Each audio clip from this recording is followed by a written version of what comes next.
കാലം 1983 ഏപ്രിൽ. പൂരങ്ങളുടെ പൂരമായ തൃശൂർ പൂരം വടക്കുംനാഥന്റെ മുന്നിൽ ആഘോഷപൂർവ്വം അരങ്ങേറുന്നു. പൂരത്തോടനുബന്ധിച്ചുള്ള എക്സിബിഷനിലെ ചൂതാട്ടത്തിനെതിരെ ശക്തമായ ഒരു ജനകീയ പോരാട്ടം നടന്നു. ചൂതാട്ടം എന്നേക്കുമായി അവസാനിപ്പിച്ചു. അതൊരു ചരിത്രമായിരുന്നു. ആ ചരിത്രത്തിനൊപ്പം തൃശൂരിൻ്റെ സമര നായകനായി മാറിയ ഒരാളുണ്ട്, ശ്രീധരൻ തേറമ്പിൽ.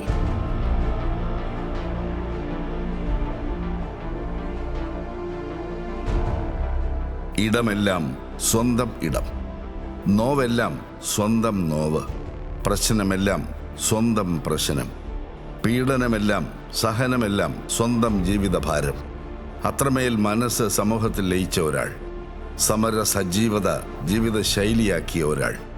ഇങ്ങനെയാണ് ശ്രീധരൻ തേറമ്പിലിനെ പ്രശസ്ത കവി KG ശങ്കരപ്പിള്ള ചരിത്രത്തിൽ അടയാളപ്പെടുത്തുന്നത്.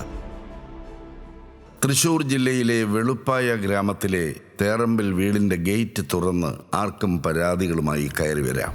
76-ാം വയസ്സിലും തൃശൂർക്കാരുടെ ശ്രീധരേട്ടൻ പരാതിക്ക് പരിഹാരം കണ്ടെത്താൻ അപേക്ഷകൾ എഴുതുന്നു, വേണ്ട നിർദ്ദേശങ്ങൾ നൽകുന്നു. സമരാഗ്നിയുടെ 1/2 നൂറ്റാണ്ട് പിന്നിട്ടിരിക്കുകയാണ് ശ്രീധരൻ തേറമ്പിൽ. എത്രയെത്ര സമരങ്ങളുടെ മുന്നണി പോരാളിയായി ഇദ്ദേഹം തൃശൂരിൽ നിറഞ്ഞു നിന്നിരുന്നു എന്ന് സമരാഗ്നിയുടെ 1/2 നൂറ്റാണ്ടിലൂടെ കടന്നു പോകുമ്പോൾ ബോധ്യപ്പെടും. ഒറ്റയാൾ സേനയുടെ ഭഗീരഥ വിജയഗാഥകളാണ് ശ്രീധരൻ തേറമ്പിലിൻ്റെ ജീവിതം. ഞങ്ങൾ ഏതാണ്ട് സമപ്രായക്കാരാണ്. ഒരുപക്ഷെ ഞാനായിരിക്കും കുറച്ച് മാസങ്ങൾക്ക് മീതെ. എങ്കിലും ഞാൻ അദ്ദേഹത്തെ ശ്രീധരേട്ട എന്ന് വിളിക്കാറുള്ളൂ. ആ ഏട്ട വിളി അദ്ദേഹത്തിനുള്ള ആദരവായിട്ടാണ് ഞങ്ങൾ കണക്കാക്കുന്നത്. എന്നെപ്പോലെ പലരും തേറമ്പിൽ ശ്രീധരനേക്കാൾ പ്രായത്തിന് മൂത്തവർ പോലും ഒരു പക്ഷേ തേറമ്പിൽ ശ്രീധരനെ ശ്രീധരേട്ട എന്ന് വിളിക്കാറുണ്ട്. അദ്ദേഹത്തിൻ്റെ ഉടുപ്പും നടപ്പും പെരുമാറ്റവും ഒക്കെ തന്നെ ഏട്ട വിളിക്കാൻ അർഹമായ വിധത്തിലാണ് താനും. ജനകീയ സമരങ്ങൾ വിജയിച്ചു കൊള്ളണമെന്നില്ല, പക്ഷെ ജനശ്രദ്ധ പിടിച്ചു പറ്റുന്ന തരത്തിൽ ജനകീയ സമരങ്ങൾക്ക് ഒരു ഫോം ഉണ്ടാക്കുക എന്നുള്ളത് തേറമ്പിൽ ശ്രീധരൻ്റെ ഒരു പ്രത്യേകതയാണ്. ഇവിടെ മെഡിക്കൽ കോളേജിൻ്റെ ആശുപത്രിയുടെ മുമ്പിലെ വെള്ളം, ജനറൽ ആശുപത്രിയുടെ മുമ്പിലെ വെള്ളം കെട്ടിക്കിടന്നിട്ട്, ചെളിവെള്ളം കെട്ടിക്കിടന്ന് കാനയും തോടും ഒക്കെ കൂടി ഒന്നായി മനുഷ്യജീവിതം ദുസ്സഹമായ ഒരു സാഹചര്യത്തിൽ അദ്ദേഹത്തിന് നടത്തിയ ഒരു ഇടപെടൽ എന്ന് പറയുന്നത് ആ കെട്ടിക്കിടക്കുന്ന കുഴിയിലെ ചെളിവെള്ളത്തിൽ കുളിച്ചുകൊണ്ട് കോർപ്പറേഷനോട് പ്രതിഷേധിക്കുക എന്നുള്ളതായിരുന്നു. അപ്പോൾ രോഗാതുരമായ ആശുപത്രി പരിസരം, ആ ആശുപത്രി പരിസരത്തിൽ ചെളി കെട്ടി കിടക്കുന്ന വെള്ളം, ആ വെള്ളത്തിൽ താൻ കുളിക്കും എന്ന് പറഞ്ഞുകൊണ്ട് ജനശ്രദ്ധ ആകർഷിക്കുന്ന ഒരു പരിപാടിയാണ് അദ്ദേഹം അന്ന് ആസൂത്രണം ചെയ്തത്. ഭാഗ്യവശാലോ നിർഭാഗ്യവശാലോ അന്ന് ഇത് പുറത്തറിഞ്ഞതും കോർപ്പറേഷൻ ജീവനക്കാരെ ഉപയോഗിച്ചുകൊണ്ട് അർദ്ധരാത്രിക്ക് ആ കുഴിയിലെ വെള്ളം മുഴുവൻ തേകി വെടുപ്പാക്കി ചെളിവെള്ളത്തെ തിരിച്ചുവിട്ടു എന്നുള്ളതാണ് ആ സമരത്തിൻ്റെ ഒരു നേട്ടമായിട്ട് നമ്മൾ മനസ്സിലാക്കി. അവർ ശ്രദ്ധിച്ചു എന്ന് മാത്രമല്ല, അവരതിനെ പ്രതിവിധി എടുത്തു എന്നുള്ളതും കൂടിയാണ് പിന്നെ ആ അദ്ദേഹം ആസൂത്രണം ചെയ്ത സമരത്തിൻ്റെ പ്രത്യേകത. തൃശൂർ മെഡിക്കൽ കോളേജ് ഇന്നത്തെ നിലയിൽ കാണും വിധം പ്രവർത്തന യോഗ്യമാക്കിയതിന് പിന്നിൽ ശ്രീധരൻ തേറമ്പിലിന്റെ നേതൃത്വത്തിലുള്ള സമരമുണ്ടായിരുന്നു. തൃശ്ശൂരിലെ ഗവൺമെന്റ് മെഡിക്കൽ കോളേജിന്റെ മുന്നിലാണ് നിൽക്കുന്നത്. നമ്മൾ ഈ മെഡിക്കൽ കോളേജ് വരുന്നതിന് മുമ്പ് ഇതിനൊരു ചരിത്ര പശ്ചാത്തലം പറയാനുണ്ട്. ഏതാനും ഒരു 70 വർഷം മുമ്പ് കൊച്ചി മഹാരാജാവ് 400 ഏക്കർ രാജകുടുംബത്തിന്റെ ഭൂമിയിൽ 5 ജില്ലകളുടെ, സംസ്ഥാനത്തെ 5 ജില്ലകൾക്ക് വേണ്ടി ഒരു TB സാനിറ്റോറിയം സ്ഥാപിച്ചു. ക്ഷയരോഗികൾക്കുള്ള കേന്ദ്രം. അത് തൃശ്ശൂർ, പാലക്കാട്, എറണാകുളം, ഇടുക്കി തുടങ്ങിയ 5 ജില്ലകൾക്ക് വേണ്ടിയായിരുന്നത്. ധാരാളം രോഗികളെ അവരെ താമസിപ്പിച്ച് അങ്ങനെയുള്ള ഒരു സാനിറ്റോറിയമായിരുന്നു. അത് ഇവിടെ നടന്നു വന്നിരുന്നു. അതിനിടയിലാണ് ഈ മെഡിക്കൽ കോളേജ് അനുവദിച്ചത്. അത് ആദ്യം മണ്ണുത്തി കാർഷിക സർവകലാശാല ഇറങ്ങി അവിടെ തൃശ്ശൂർ ജനറൽ ആശുപത്രിയിലായി. പിന്നീട് ഇവിടേക്ക് മാറ്റി.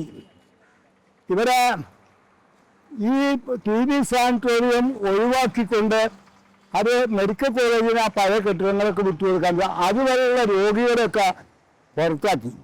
രോഗികളുടെ നിഷ്കരണം എല്ലാവരും ഡിസ്ചാർജ് ചെയ്ത് വിടുന്ന ഒരവസ്ഥയായി. ഞങ്ങൾ ഇവിടെ ഒരു പേഷ്യൻ്റ് ആക്ഷൻ കൗൺസിൽ ഉണ്ടാക്കി നമ്മൾ സ്ഥിരം രോഗികളാണ്. അവർ മാസങ്ങളോളം അവിടെ കിടന്ന് ചികിത്സിച്ച് അങ്ങനെ പോകുന്ന ആൾക്കാരാണ്. മറ്റ് ഇപ്പം മെഡിക്കൽ കോളേജിലൊക്കെ 10-20 ദിവസം മാക്സിമം കിടക്കാൻ പറ്റുക. ഇതല്ല. അപ്പോൾ രോഗികളെ സംഘടിപ്പിച്ച് ഞാനൊരു ആക്ഷൻ കൗൺസിൽ ഉണ്ടാക്കി 1982-83 കാലഘട്ടം ഇവിടെ. അങ്ങനെ പേഷ്യൻ്റ് ആക്ഷൻ കൗൺസിലും ഞങ്ങളുടെ യൂത്ത് ഫോർ ജസ്റ്റിസ് എന്ന് പറഞ്ഞ സംഘടനയും ചേർന്ന് ഹൈക്കോടതിയിൽ നൽകിയ റിട്ട് ഹർജിയുടെ അടിസ്ഥാനത്തിൽ അതിലുണ്ടായ വിധി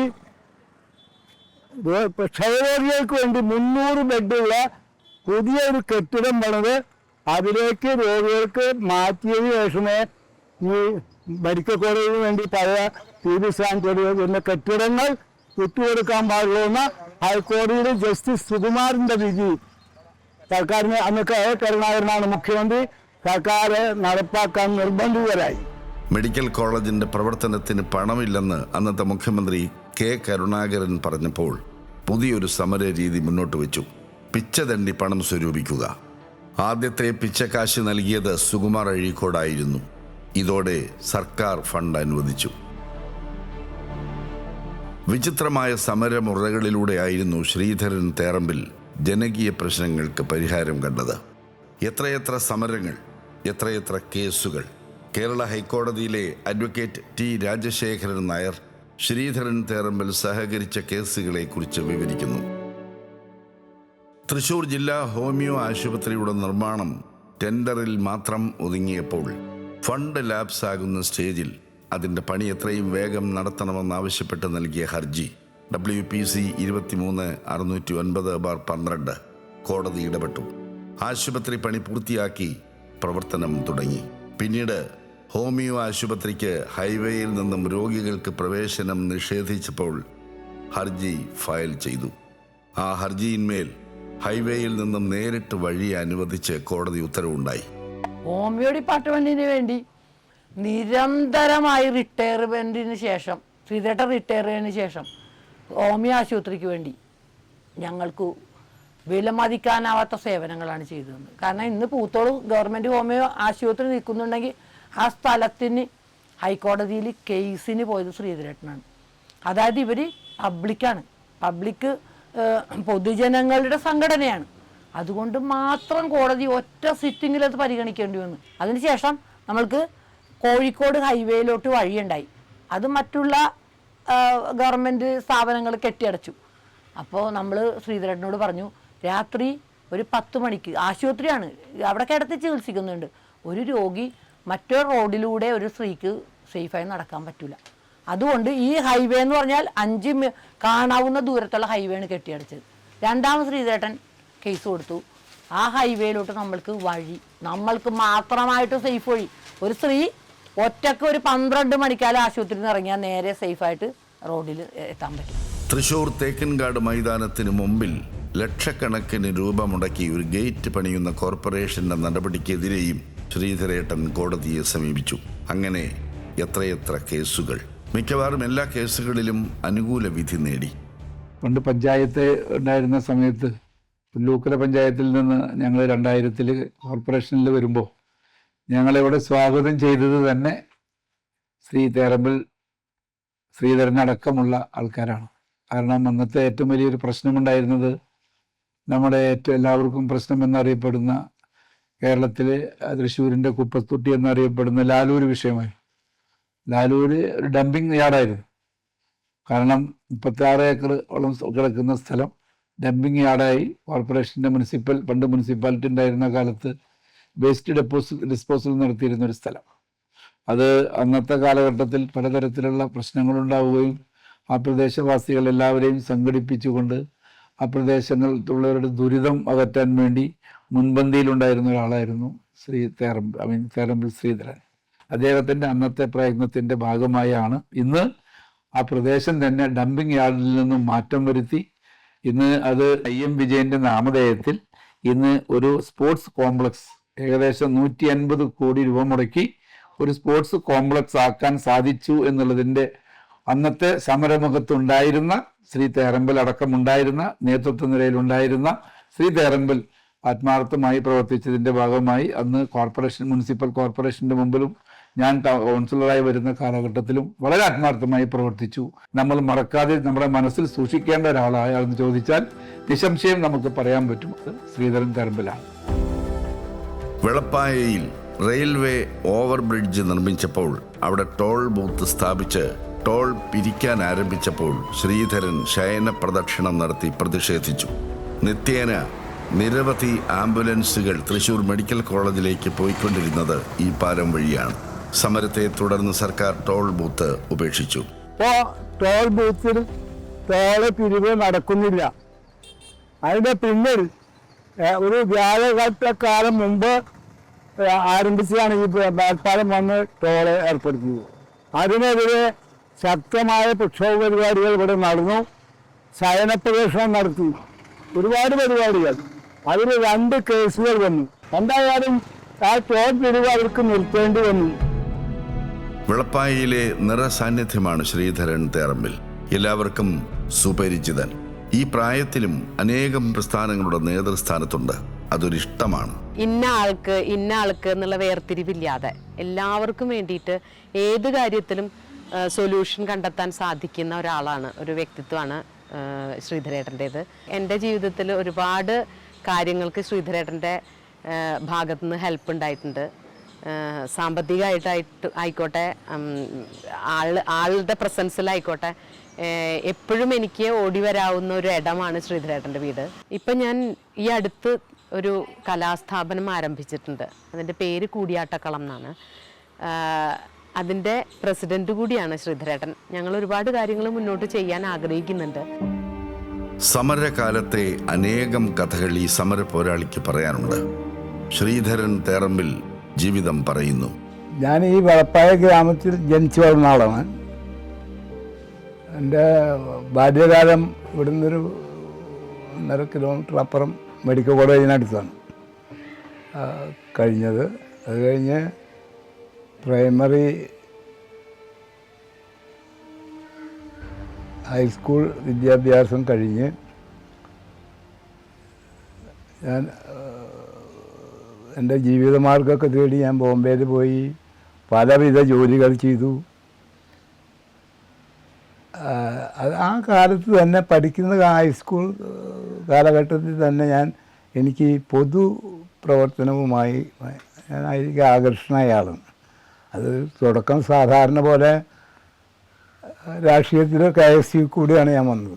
KSUവിൻ്റെ തിരൂർ സെൻറ് തോമസ് ഹൈസ്കൂളിൽ അതിൻ്റെ യൂണിറ്റ് സ്ഥാപിച്ചത് നമ്മുടെ ശ്രദ്ധേയനായ വേറിട്ട രാഷ്ട്രീയ നേതാവാണ് VM സുധീരൻ. അദ്ദേഹം തൃശ്ശൂർ ജില്ലാ KSUവിൻ്റെ ജില്ലാ പ്രസിഡൻ്റായിരുന്നു. അദ്ദേഹത്തെ കൊണ്ടുവന്നാണ് ഹൈസ്കൂളിൽ യൂണിറ്റ് ഉണ്ടാക്കിയത്. കുറേ കാലം അടിയന്തരാവസ്ഥ കാലഘട്ടം വരെ ഞാൻ കോൺഗ്രസ്സുകാരനായിരുന്നു.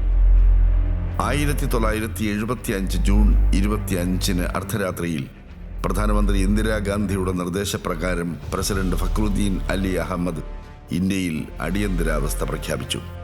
ഇന്ദിരാഗാന്ധിയുടെ ഏകാധിപത്യത്തെ വെല്ലുവിളിച്ച് ജഗജ്ജീവൻ റാം കോൺഗ്രസ് വിട്ടപ്പോൾ ജഗജ്ജീവൻ റാമിൻ്റെ നിലപാടുകൾക്ക് പിന്തുണ പ്രഖ്യാപിച്ച് ഇന്ത്യയിൽ തന്നെ ആദ്യം പ്രകടനം നടന്നത് തൃശ്ശൂരിലെ വെളപ്പായയിലായിരിക്കും. അതിന് നേതൃത്വം നൽകിയത് ശ്രീധരൻ തേറമ്പിലായിരുന്നു. അന്ന് തുടങ്ങിയ നിതാന്തമായ പ്രതികരണ പ്രക്ഷോഭയാത്ര പിന്നീട് യൂത്ത് ഫോർ ജസ്റ്റിസിൻ്റെ സജീവ പ്രവർത്തകനായി തേറമ്പിൽ. ശ്രീധരൻ തേറമ്പിലിൻ്റെ പ്രധാന സമരഭൂമിക തൃശൂർ കോർപ്പറേഷൻ പരിസരവും വടക്കുംനാഥൻ്റെ മുന്നിലെ തേക്കിൻകാട് മൈതാനവുമായിരുന്നു. തേക്കിൻകാടിനെ കോൺക്രീറ്റ് കാടാക്കാൻ ശ്രമിച്ചപ്പോൾ അതിനെതിരെ ശബ്ദമുയർത്തിയത് ശ്രീധരൻ തേറമ്പിലായിരുന്നു. ഇതാരുടെ ശവകുടീരമാണ്? തേക്കിൻകാടിനെ കോൺക്രീറ്റ് കാടാക്കാൻ അനുവദിക്കില്ല. ശ്രീധരൻ തേറമ്പിൽ അന്നുയർത്തിയ മുദ്രാവാക്യം തൃശ്ശൂർക്കാരുടെ പൊതുവികാരമായിരുന്നു. ശ്രീധരൻ എവിടെ അധർമ്മം കാണുമ്പോൾ ആ അധർമ്മത്തിനെതിരായിട്ട് അദ്ദേഹത്തിൻ്റെ തേര് തെളിക്കുക. അദ്ദേഹം വ്യത്യസ്ത മേഖലകളിൽ ശ്രീധരൻ പ്രവർത്തിക്കുന്നുണ്ട്. അത് ഒരു സെക്ടറെന്ന് എനിക്ക് പറയാൻ കഴിയില്ല. ശ്രീധരനെ ഞങ്ങളൊക്കെ കാണേണ്ടത് ഈ എക്സിബിഷനിൽ ഈ ലോട്ടറി, ഈ ഗാംബ്ലിംഗ് ഉണ്ടായിരുന്നു തൃശ്ശൂർ. ആ ഗാംബ്ലിംഗ് വന്നപ്പോൾ അതിനെതിരായിട്ടാണ് ആദ്യം ശ്രീധരൻ വന്നിരുന്നത്. പിന്നെ അവിടെ പിന്നീട് ഡാൻസ്, ഈ കാപ്പുല ഡാൻസ് വന്നപ്പോൾ ശ്രീധരൻ അവിടെ ഉണ്ടായിരുന്നു. ആദ്യകാലത്തെ കാര്യം പറഞ്ഞാൽ കൊല്ലങ്ങൾക്ക് മുമ്പ്, 10, 30, 40 കൊല്ലങ്ങളത്തെ കാര്യമാണ് പറഞ്ഞത്. പിന്നീട് ശ്രീധരൻ ഏതൊക്കെ സെക്ടറിലാണ് അദ്ദേഹം റോഡ് കുഴി മുതൽക്ക് ഡോക്ടർ കൈക്കൂലി മേടിക്കുന്ന മുതൽക്ക് വിദ്യാർത്ഥികളുടെ പ്രശ്നം മുതൽക്ക് നാട്ടിൽ എവിടേക്കാണ് കണ്ടത് അദ്ദേഹത്തിന് തോന്നി ഇത് ശരിയല്ല എന്ന്. ശ്രീധരന് തോന്നിയാൽ മതി, ശ്രീധരൻ ചെയ്തിരിക്കും. അതിനെ കൂട്ടം കൂടണമെന്നും അദ്ദേഹം ഒരിക്കലും ചിന്തിച്ചിട്ടില്ല. ഏതൊരാൾക്കൂട്ടത്തിലും ശ്രീധരൻ തേറമ്പിൽ എന്ന പ്രക്ഷോഭകാരിയെ തിരിച്ചറിയാം. തോളിൽ തൂങ്ങിക്കിടക്കുന്ന തോൾ സഞ്ചിയുമായി പ്രതികരണശേഷി നഷ്ടപ്പെട്ട ഒരു സമൂഹത്തിനിടയിലൂടെ സമരവഴികളിലൂടെ നടന്നു നീങ്ങുന്ന ഒരാൾ. ശ്രീധരൻ തേറമ്പിൽ എന്ന് പറഞ്ഞാൽ നമ്മുടെ തൃശ്ശൂർ ജില്ലയ്ക്ക്, അതുപോലെ മധ്യ കേരളത്തിന്, തൃശ്ശൂർ നഗരത്തിന് ജനകീയ പ്രതിരോധ പ്രവർത്തനങ്ങളുടെ ഒരു മൂർത്ത രൂപമാണ്, ഒരു സാന്നിധ്യമാണ്. അടിയന്തരാവസ്ഥയ്ക്ക് ശേഷമാണ് വാസ്തവത്തിൽ ഈ ജനകീയ പ്രതിരോധം എന്നുള്ള ഒരു പ്രയോഗവും അതിൻ്റെ ഒരു സാധുതയൊക്കെ ഈ നഗരം മനസ്സിലാക്കുന്നത്. ജനകീയ പ്രതിരോധ പ്രവർത്തനങ്ങളുടെ ഒരു ആഘാത ശേഷി ഇവിടെ നഗരത്തിന് അനുഭവവേദ്യമാക്കിയത് ശ്രീധരൻ തേറമ്പിലിൻ്റെ നേതൃത്വത്തിലുള്ള ഒരു സംഘാത ശക്തിയായിരുന്നു. ഞാനന്ന് തൃശ്ശൂരിൽ നിന്നും പ്രസിദ്ധീകരിച്ചിരുന്ന മലയാളം എക്സ്പ്രസ് പത്രപ്രവർത്തനായിരുന്നു പ്രവർത്തിച്ചുകൊണ്ടിരുന്നത്. ഇവിടെ ഒരു അത്യപൂർവ പാരസ്പര്യം എന്ന് പറയുന്നത് ഈ മലയാളം എക്സ്പ്രസും ഈ ശ്രീധരൻ തേറമ്പിൽ പ്രതിനിധാനം ചെയ്തിരുന്ന ഈ ജനകീയ പ്രതിരോധ പോരാട്ടങ്ങളും അവർ തമ്മിലൊരു അലിഖിതമായിട്ടുള്ളൊരു ഒരു ചങ്ങാത്തം ഉണ്ടായിരുന്നു. ചങ്ങാത്തം എന്ന് പറഞ്ഞാൽ വളരെ ജനങ്ങളുടെ താല്പര്യങ്ങൾ സംരക്ഷിക്കുന്ന കാര്യത്തിലുള്ള ഒരു പാരസ്പര്യം. ആ പാരസ്പര്യത്തിന്റെ ഒരു ഗുണം എന്ന് പറയുന്നത് എക്സ്പ്രസ് കക്ഷി രാഷ്ട്രീയത്തിന് അതീതമായിട്ട് ഉള്ള ഒരു അക്ഷരാർത്ഥത്തിൽ ഒരു നിഷ്പക്ഷ പത്രമായിരുന്നു. ആര് ശരി ചെയ്യുന്നു, ആര് നന്മ ചെയ്യുന്നു, അവരെ പിന്താങ്ങുക എന്നുള്ള ഒരു നിലപാടിൽ പ്രവർത്തിച്ച പത്രം. പ്രത്യേകിച്ച് ഒരു പ്രാദേശികമായിട്ടുള്ള ഒരു സ്ലാൻഡ് ഈ തൃശ്ശൂർ ജില്ലയുടെയും മധ്യ കേരളത്തിന്റെയും ഒരു പ്രതിനിധാനം ഉണ്ടായിരുന്നു. അപ്പൊ ഏതെങ്കിലും ഒരു ജനകീയ പ്രശ്നം ഇവർ ഉയർത്തിക്കൊണ്ടുവന്നാൽ, അല്ലെങ്കിൽ പത്രം ഉയർത്തിക്കൊണ്ടുവന്നാൽ അത് ഏറ്റെടുക്കുകയും അതിനെ പ്രായോഗിക തലത്തിൽ ഒരു ജനകീയ പോരാട്ടമായിട്ട് മുന്നോട്ട് കൊണ്ടുപോവുകയും ചെയ്യാൻ നേതൃത്വം നൽകിയതാണ് ശ്രീധരൻ. സാധാരണ രാഷ്ട്രീയ പ്രവർത്തകനായിട്ടായിരുന്നു ശ്രീധരൻ തേറമ്പിലിന്റെ രാഷ്ട്രീയ പ്രവർത്തനം. ഒടുവിൽ കക്ഷി രാഷ്ട്രീയത്തെ മാറ്റി നിർത്തി പ്രതിഷേധത്തിന്റെ പ്രതികരണത്തിന്റെ തീപ്പന്തവുമായി ഇറങ്ങിത്തിരിച്ചു. ശ്രീധരൻ തേറമ്പിലിനെ പറ്റി സംസാരിക്കുമ്പോൾ എൻ്റെ ഭാര്യയുടെ വീട്ടുകാരുമായിട്ട് അടുത്ത ബന്ധമുള്ളത് കൊണ്ട് തന്നെയാണ് ഞാനും കൂടുതൽ അടുക്കാൻ സാധിച്ചത്. എൻ്റെ അയൽവാസിയാണ്, തൊട്ടടുത്ത വീടാണ്. അദ്ദേഹം എന്നെപ്പോലെ തന്നെ സർക്കാർ സർവീസിൽ ജോലിയായിരുന്നു, അത് റിട്ടയർ ചെയ്തു.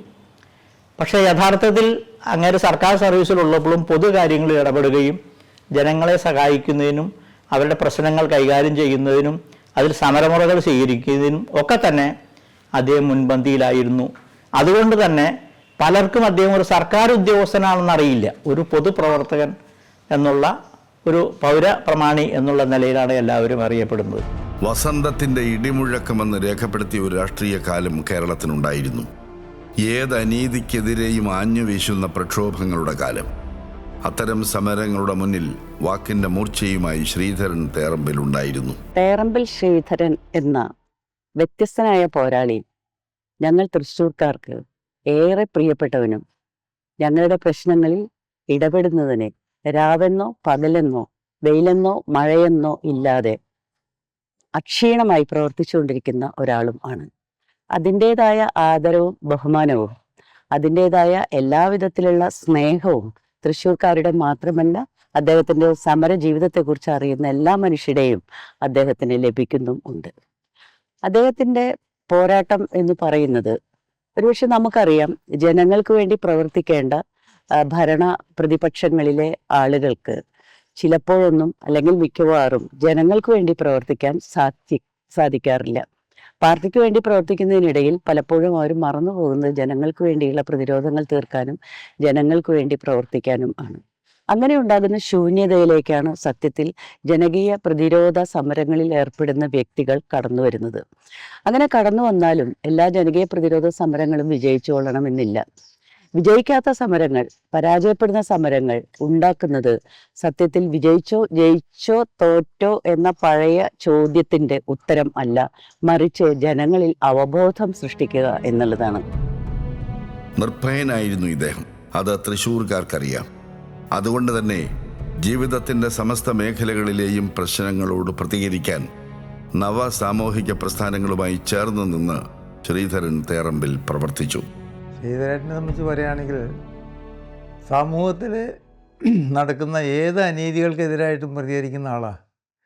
അതിൽ രാഷ്ട്രീയമോ ഔദ്യോഗിക കാര്യങ്ങളോ ഒന്നും നോക്കാതെ, വ്യക്തികളെ ആരും നോക്കാതെ അനീതികൾക്കെതിരെ പോരാടുക എന്നുള്ള ഒരു നയമാണ്, ഒരു മനസ്ഥിതിയാണ് അദ്ദേഹത്തിനുള്ളത്. അതിൽ അദ്ദേഹം ഇതേവരെ പ്രവർത്തിച്ച കാര്യത്തിലൊക്കെ ഏതാണ്ട് കുറേ സഫലമാക്കിയിട്ടുണ്ട്. അത് ഉദ്ദേശ കാര്യങ്ങളൊക്കെ നിറവേറ്റിയിട്ടുണ്ട്. സ്കൂൾ പാചക തൊഴിലാളികളുടെ പ്രശ്നത്തിൽ സംസ്ഥാന വ്യാപകമായി നടക്കുന്ന എല്ലാ സമരങ്ങളിലും ശ്രീധരൻ എന്നോടൊപ്പം തോളുയർന്ന് പ്രവർത്തിച്ചുകൊണ്ടിരിക്കുകയാണ്. മാത്രമല്ല, ഇക്കഴിഞ്ഞ ദിവസങ്ങളിൽ സെക്രട്ടേറിയറ്റ് പഠിക്കലും അതുപോലെ തന്നെ മുഖ്യമന്ത്രിയുടെ വീടിൻ്റെ പഠിക്കലും നടന്ന സമരത്തിലൊക്കെ വളരെ സജീവമായിട്ട് അദ്ദേഹം പങ്കെടുക്കുകയും അത് സംസ്ഥാനമൊട്ടാകെ ശ്രദ്ധയാകർഷിക്കുന്ന രീതിയിലുള്ള സമരങ്ങൾക്ക് അദ്ദേഹം നേതൃത്വം നൽകുകയും ചെയ്തിട്ടുണ്ട്. ശ്രീധരേട്ടനെ ഏറ്റവും കൂടുതൽ അറിയുന്ന ആളാണ് ഞാൻ. ശ്രീധരേട്ടൻ്റെ വീടിൻ്റെ അടുത്ത് ടൈലറിങ് കടയായിരുന്നു എനിക്ക്. ഇപ്പോൾ കൊളങ്ങാട്ടുകരയാണ് താമസിക്കുന്നത്. പക്ഷെ എന്നാലും ശ്രീധരേട്ടൻ ഇടയ്ക്ക് വീട്ടിൽ വരും, എല്ലാ കാര്യങ്ങളും അന്വേഷിക്കും. എല്ലാം നല്ലൊരു സുഹൃത്ത് ബന്ധമാണ്. പിന്നെ ആള് എല്ലാവരുടെയും മനുഷ്യന്റെ നന്മയ്ക്ക് വേണ്ടി പ്രവർത്തിച്ചിരുന്ന ആളാണ്, ഇപ്പോഴും പ്രവർത്തിച്ചു കൊണ്ടിരിക്കുന്ന ആളാണ്. സാധാരണക്കാരിൽ വെച്ച് ഏറ്റവും സാധാരണക്കാരനാണ് ഇദ്ദേഹം. റേഷൻ കടയിൽ പോയി അരി വാങ്ങാനും വഴിക്കണ്ണുമായി കാത്തിരിക്കുന്ന കൊച്ചുമക്കൾക്ക് പലഹാരപ്പൊതിയുമായി എത്തുന്ന മുത്തച്ഛനായും ഒക്കെ കഴിഞ്ഞുകൂടുന്ന സാധാരണക്കാരൻ. പക്ഷേ അസാധാരണമായ ചങ്കുറപ്പോടെ ഏത് പ്രശ്നത്തെയും നേരിടുന്ന പോരാളി. ശ്രീധരൻ തേറമ്പിൽ പ്രായത്തെയും പ്രായത്തിൻ്റെ ക്ഷീണത്തെയും മറന്ന് തേറമ്പിൽ വീടിൻ്റെ മുന്നിൽ കർമ്മനിരതനായിരിക്കുന്നു. പിന്നെ പ്രതികരണത്തിൻ്റെ വേറിട്ട സമര വഴികളിലൂടെ നടന്നു നീങ്ങുന്നു. ഏറ്റവും പാവപ്പെട്ടവൻ്റെ മുഖം ഓർമ്മയുള്ള ഒരാൾക്ക് മാത്രമേ പൊതുപ്രവർത്തകനും നല്ല നേതാവാകാനും കഴിയൂ എന്ന് ഗാന്ധിജി പറഞ്ഞത് ശ്രീധരൻ തേറമ്പിലിൻ്റെ ജീവിതം വെളിപ്പെടുത്തുന്നു.